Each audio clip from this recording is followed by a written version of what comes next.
رسالت مآب علیہ السلام کی زندگی مبارک میں دیکھتے ہیں، حیات نبویہ میں دیکھتے ہیں حضور پاک علیہ السلام نے قربانی پر کیا کیا ہمیں بتایا اور کیا عمل کیا۔ حضرت جابر فرماتے ہیں مکث رسول اللہ صلی اللہ علیہ وسلم المدینہ 10 سنین یضحی، جامع ترمذی۔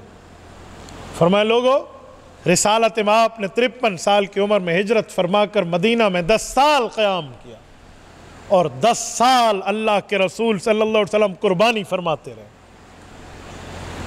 10 سال قربانی فرماتے ہیں۔ آؤ ذرا رسول اللہ صلی اللہ علیہ وسلم کے نصاب کو دیکھتے ہیں کہ کیا کوئی ایک سال ایسا بھی آیا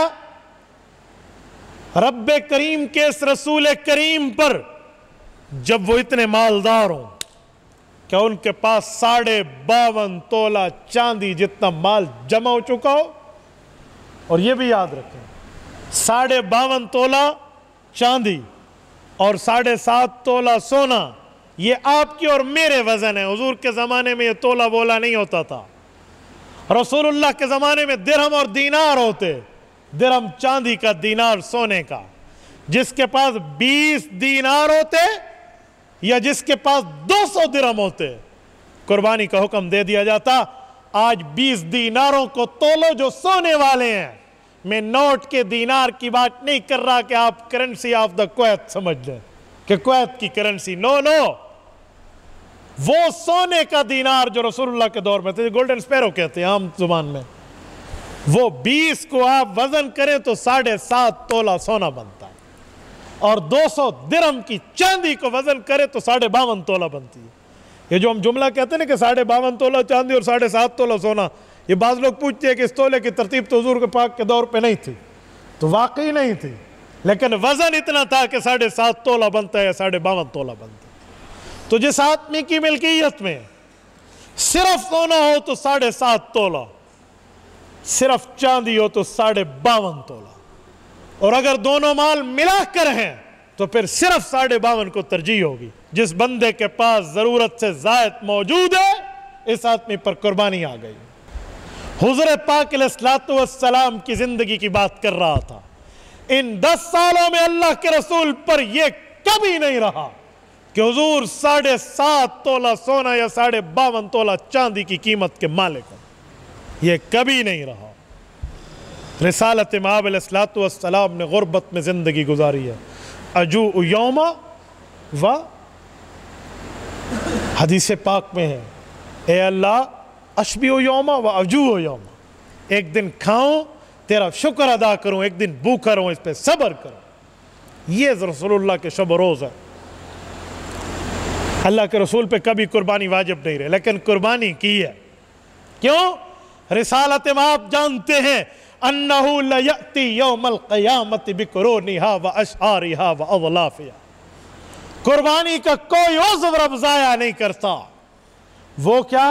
فرمایا وہ کھر جسے پھینک دیتے ہو، وہ کھال جسے کھاتے نہیں ہو، وہ سینگ جسے توڑ کے آپ کسی کھتے، کسی اس پر جا کر گندگی کے ڈھیر پر پھینک دیتے ہو، وہ بھی رب ضائع نہیں کرے گا۔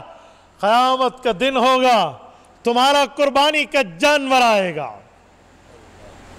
وہ جانور کے حصے جو تم نے کھائے وہ تو ہوں گے، اور جو تم نے پھینک دیے وہ کھر کیوں نہ ہوں، وہ سینگ کیوں نہ ہوں، وہ بال و کھال کیوں نہ ہو، وہ خون کیوں نہ ہو۔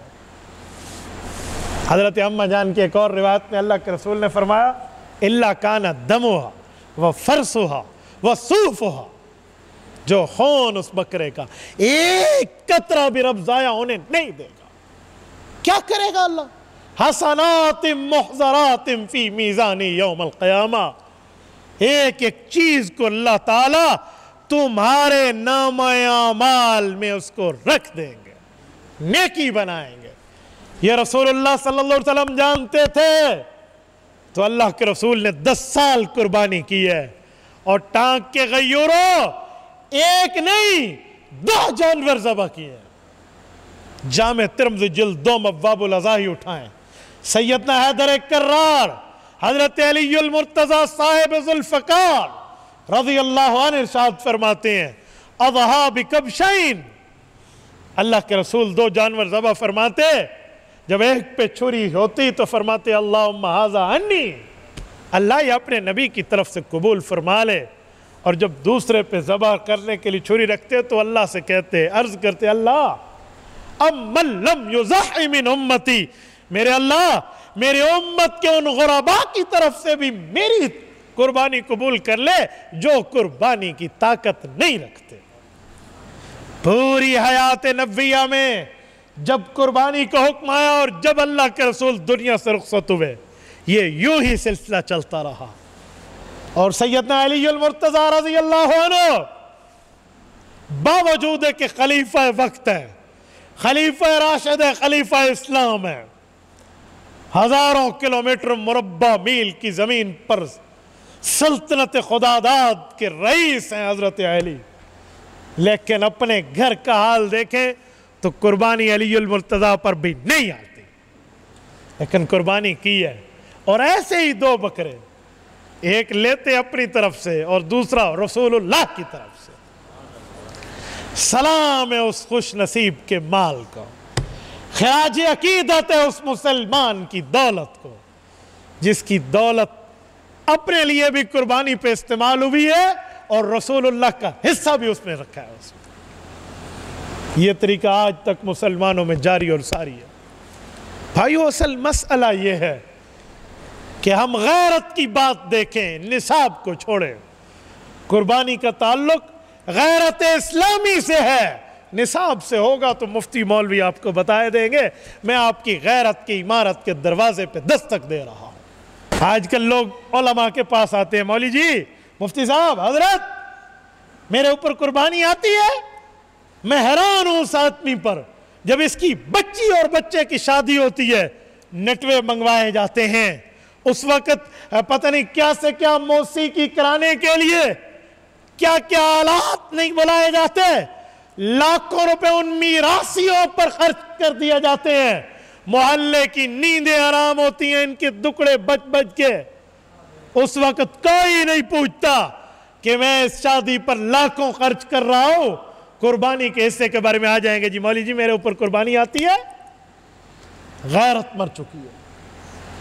جس دور پہ نازا تھی دنیا، اب ہم وہ زمانہ بھول گئے، اوروں کو جگانا یاد رہا، خود ہوش میں آنا بھول گئے۔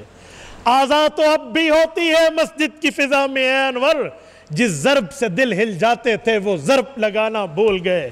منہ دیکھ لیا آئینے میں، پر داغ نہ دیکھا سینے میں، دل ایسا لگایا جینے میں، مرنے کو مسلمہ بھول گئے۔ آج ہم اس ناج پر ہیں، اس حالت پہ ہیں، اس کیفیت کا ہم شکار ہیں۔ ہم کہاں نصاب کی بات، ہاں کچھ غرباء ہوں گے جن پر قربانی نہیں آئے گی، میں اس کا انکار نہیں کر رہا، میں نہیں انکار کر رہا اس غریب کا، میں اس کی غربت کا نہ مذاق اڑا رہا ہوں، نہ اللہ میں توفیق دے۔ میں ایک جرنل سی بات کر رہا ہوں، ایک آپ کے سامنے معاشرے کی اس بات کو رکھ رہا ہوں جو بات ہماری رسول اللہ کے دور سے میل نہیں کھاتی۔